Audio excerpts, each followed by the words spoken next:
Well, at the advice of a very learned young man, they call him Mr. A.H., and he told me that I should come up here. And lo and behold, there is so much here.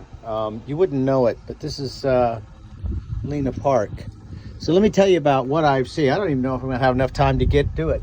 Anyway, additions to the Civil War exhibit at Mount Run on Stevensburg Road. Origins of the ditch used as a trench by the Confederates was a mystery, as its location was deemed not suitable for a drainage ditch. This mystery has been solved by Mr. Ronald Wilson of Rhodesville, Virginia, who furnished the documents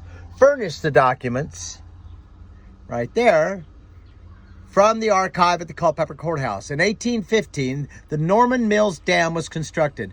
Part of the permission needed by the builder obligated the builder to construct a ditch from the high water mark behind the dam, the entire length of the property. The purpose of the ditch was to convey water to a water wheel that was to power a sawmill, thus named Norman's Mill Dam. Interesting. That portion of the ditch that was located in pasture land was much the same in 1950 as it was in 1815. The ditch and trench was destroyed in the early 1950s when the entire bottomland was cleared, leveled, and ditched for cultivation. The importance of the ditch or trench cannot be overstated, as over 200 bullets have been uncovered from along its route opposite the site of the Union picked gravel bar in the run. To cross Mountain Run with a force on foot to try to flanking action and force Confederates to withdraw, its lone cannon guarding the Norman Mill Ford. The fact that horses could not cross Mountain Run except at a prepared crossing, which was the Norman Mill Ford, and the use of a trench in the defense of the flanking force made it possible for a few hundred Confederates to delay and turn back the huge Union force between 2,000 and 3,000 men. So here's a little information from this. Again, the hold at Mountain Run, death of Farley and wounding of Butler, June 9, 1863, 12:30 p.m. to 3 p.m. Right here, trench and battle site, several hundred feet of shallow trench occupied by Butler's men, defended against Duffy's flanking force, and it was here that the battle lasting less than 3 hours took place. The fighting was still underway when Duffy received word from General Pleasanton in mid-afternoon to withdraw and come to Brandy Station by the same route Gregg had used earlier in the day. Duffy immediately withdrew his forces, which ended the fighting for Norman Mill. Hansborough Ridge. The stream flowing down the slopes of Hansborough Ridge entered Mountain Run at this point and formed a gravel bar extending across Mountain Run. This made for a shallow water crossing with low banks, and the heavy forest on the bottomland afforded protection during the crossing. Duffy's artillery that hit Butler and Farley, clearly visible on the far slopes of Hansborough's Ridge, it was trying to destroy the cannon guarding the crossing. Mountain Run, obviously a natural barrier for horses. Norman's Mill Dam and Ford. Duffy sends a dismounted force downstream to find suitable crossing and engage Butler's force at the Norman Mill Ford and Dam crossing. A successful flanking action was needed before Duffy could cross in force at the ford. So I'm here. There's a lot here. Oh my Lord.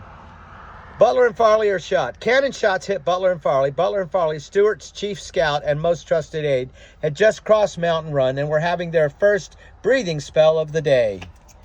Quoting Colonel Butler, "We were very near each mounted and had to cease to pay much attention to the artillery duel and were laughing and chatting when a 12-pound shell ricocheted from 30 feet away, passed through Butler's leg above the ankle, through Farley's horse, and severed his leg at the knee.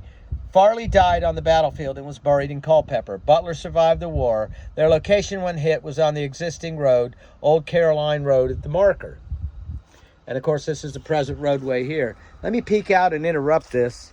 It gives you a sense of the battlefield.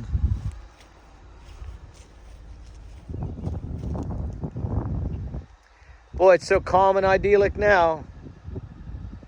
Not so much back then. I'll come back to that maybe on another video. I thought I'd get a little bit more today, but it's well worth a trip to the park. Much to see. Oh, look, a cannon. Rapid End Gardeners, bah humbug. We don't care about gardeners. Damn hippie stuff. Anyway, so here's a cannon. I don't know what this is a replica of. You guys can comment.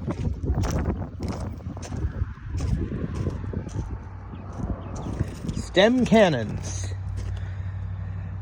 Yep, made in 2013. So there you go. Nicely done. But anyway, there you are. Let's go back up there. Why not? Everybody's at home.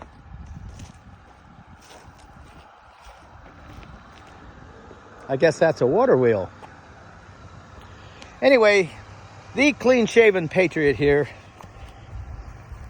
also known as the Motley Patriot. We'll follow up later. There's so much more here to study. Oh, wait a minute here. So let me get this last piece and we'll do part 2 later. William Downes Farley, 1835 to 1863. William Farley was a legend in the South for his daring raids and scouting expeditions. He often carried out scouting missions behind enemy lines, traveling on his own for days at a time. He was truly a folk hero in the South during the war. He joined the 1st South Carolina Infantry Regiment as a private, but soon was promoted to an officer and fought in the First Battle of Manassas. A short time later, he was captured and imprisoned in D.C. He was released in a prisoner exchange program, one of the conditions being he would not become a Confederate officer again. Upon his return, he became an independent fighter and scout and spent the rest of his life as a civilian in the military, serving without pay. Now, an interesting thought there is that if you do that, I think you are basically non-military and you don't get the military code of justice, so you get hung. So, enemy combatant. Anyway, on the morning of June 9th, 1863, the Union forces crossing the Rappahannock River, catching Stuart off guard and completely by surprise. A few hours after the fighting started, Stuart asked Farley, a civilian, to take part of the 4th Virginia Cavalry, one cannon, and go to Butler's aid, who on his own had taken a small group of his 2nd South Carolina Regiment and headed to Stevensburg. After receiving reports of a Union force in that area, Farley, who was very familiar with the area, knew that the stream, Mountain Run, while not very large, could not be crossed by horses except at prepared crossings.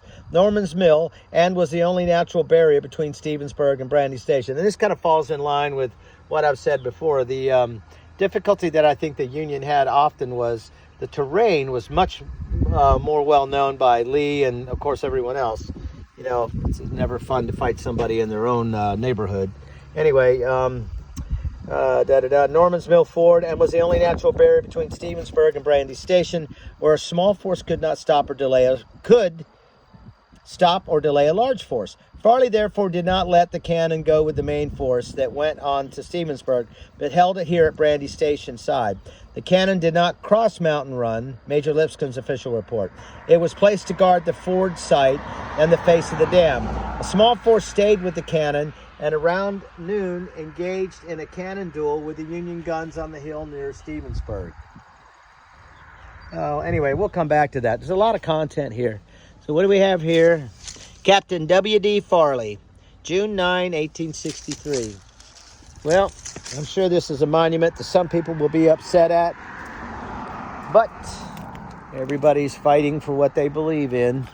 Just like them people fighting for what they believe in. Everybody's trying to figure it out. Anyway, I will say a country divided cannot stand. But anyway, Motley Patriot, lots of history. Here you go. Bullets that were used, bayonets, fragments of the tip of the cavalry saber. Wow.